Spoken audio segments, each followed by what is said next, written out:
Pergunta sobre o processo de canonização do seminarista e surfista brasileiro Guido Schaffer. É um tema interessante e curioso. Como é que está esse processo aí de canonização? Então, há uns... Primeiro, o que é o processo de canonização, para explicar para quem está em casa, ele não conhece. Isso é muito importante, porque é uma das coisas que os jornalistas confundem tudo. É. Então, por exemplo, eles acham que é a igreja que canoniza. Não. Quem canoniza um santo é o povo. Quem cria a devoção é um povo. É o povo. Quem cria a mística, quem cria a Odetinha, por exemplo, que eu estudei também. Estudei o Guido e a Odetinha.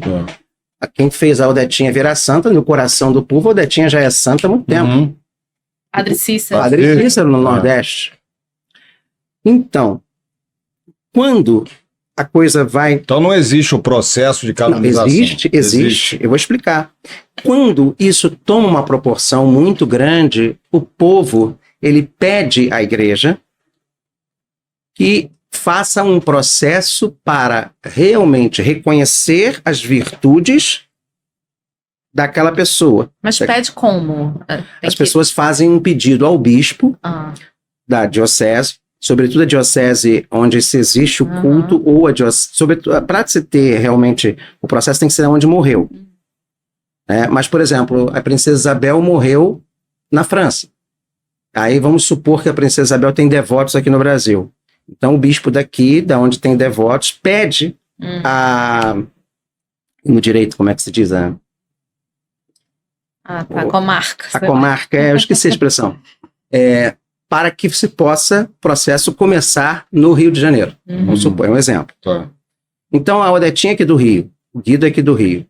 Então, o povo vai ao bispo, normalmente cria uma associação de amigos, devotos, e pede oficialmente, e esse bispo vai à congregação da causa dos santos e pede uma investigação da vida, das virtudes.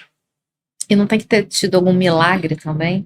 Então, existem as graças. A gente só afirma que é milagre depois que a ciência declara não ter explicação. Então demora, né? É? O processo de canonização. A gente usa um outro termo, são graças recebidas. A Odetinha realizou muitas graças. Então as pessoas vão lá no cemitério, colocam as plaquinhas. Mas graça já pode virar santo? Pode. Ou tem que ter milagre? Tem que ser... essa graça ela pode ser investigada. E normalmente ela vai ser investigada pela ciência. Tanto que é muito interessante, pouca gente sabe, na Igreja Católica, o Vaticano ele recorre a médicos ateus para estudar esses supostos milagres.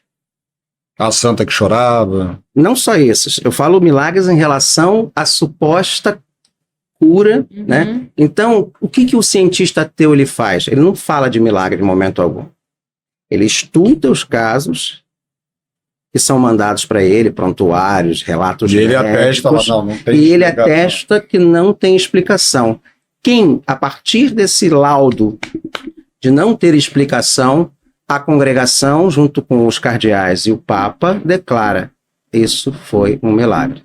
E é reconhecido como um milagre. Declara ou tem uma votação ali? Não, eles estudam, depois esse laudo, e esse processo é passado por um grupo de cardeais, e eles estudam, e aí eles indicam ao Papa: olha, nós reconhecemos isso como um milagre, não teve explicação, e o Papa declara: isso foi um milagre. E demora para acontecer isso?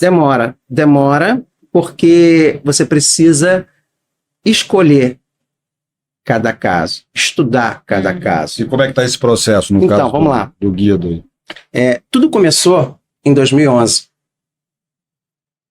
Eu tive o privilégio de participar disso, porque eu comecei a comissão de Causa dos Santos junto com o Dom Roberto, ajudando o responsável de Dom Orani, que é o Dom Roberto. E eu fiz a pesquisa histórica, eu fui estudar história, Araújo, eu sou historiador, eu fui estudar história para poder aprender a fazer a pesquisa. Então, eu comecei a fazer a pesquisa documental. Eu crio o acervo para que se possa constituir o quê? Um conteúdo para ser estudado. Então, eu tenho que correr atrás dos documentos, daquilo que foi falado, normalmente os documentos da pessoa, para provar que a pessoa existiu. Então, certidão de nascimento, batismo, crisma, certidão de óbito. Tem que tirar a segunda via de tudo. De tudo, tem que encontrar tudo. Aquilo que a pessoa escreveu, aquilo que se foi publicado sobre aquela pessoa. Imagina um Dom Estevão, um Dom Arani, Dom Eugênio. Tudo que Dom Eugênio escreveu, né? leva tempo. Imagina o que foi escrito sobre Dom Eugênio. Tudo é estudado. E aí são analisados no aspecto canônico, teológico, para ver se ele não falou bobagem, histórico, pessoal. E dentro do aspecto teológico, se aquela pessoa praticou virtudes heróicas a partir da fé, esperança e caridade. Se ele foi uma pessoa de caridade, se ele foi uma pessoa de esperança e de fé. O Guido e a Odetinha começou o processo dela em 2012, a fase da diocese, que terminado aqui, passa para o Vaticano. Aí é o Vaticano que estuda, é a segunda opinião. Em 2015, a Odetinha foi para Roma, ela foi declarada em 2018, o processo foi aprovado, das virtudes. Nada consta de contrário, ela tem virtudes, ela é santa, ela é uma venerável. O Guido aconteceu há menos de um mês atrás. Já chegou lá no... Já chegou, já foi estudado, e já foi estudado a vida dele toda. Né? Se escuta na fase diocesana, além de se estudar isso, tem que chamar as pessoas que conheceram ele. E depois que é canonizado, aí tem que ter uma capela aí dele? Aí terminou o estudo da virtude, começa tudo de novo. Só que agora com milagre. Nossa. Vai pegar graça por graça. É um trabalheiro.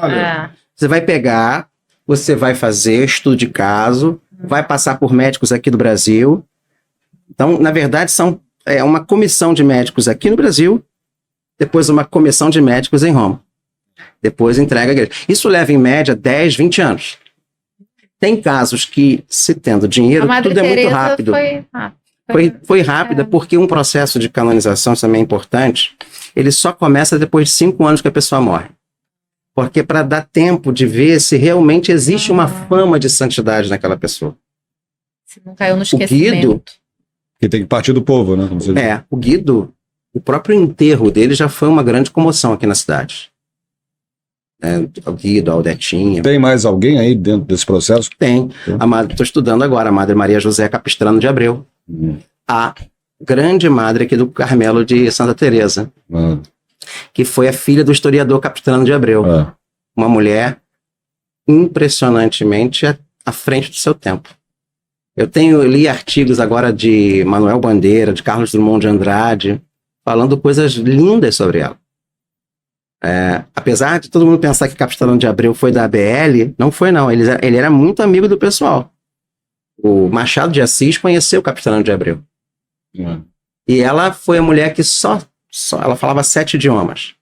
Ela traduziu as obras completas de Santa Teresa, do espanhol para o português. Ela aplicou as obras originais de Santa Teresa, de Jesus, Teresa de Ávila, que a gente chama. E ela também traduziu para o português a Imitação de Cristo, que são obras assim célebres, que se utilizam hoje não só no meio católico, mas no meio cristão do mundo inteiro. Então ela tem uma importância no Brasil ímpar. Além de ser uma grande intelectual, poetisa, tinha um talento muito grande para jornalista, escrevia muito bem. Olha aí.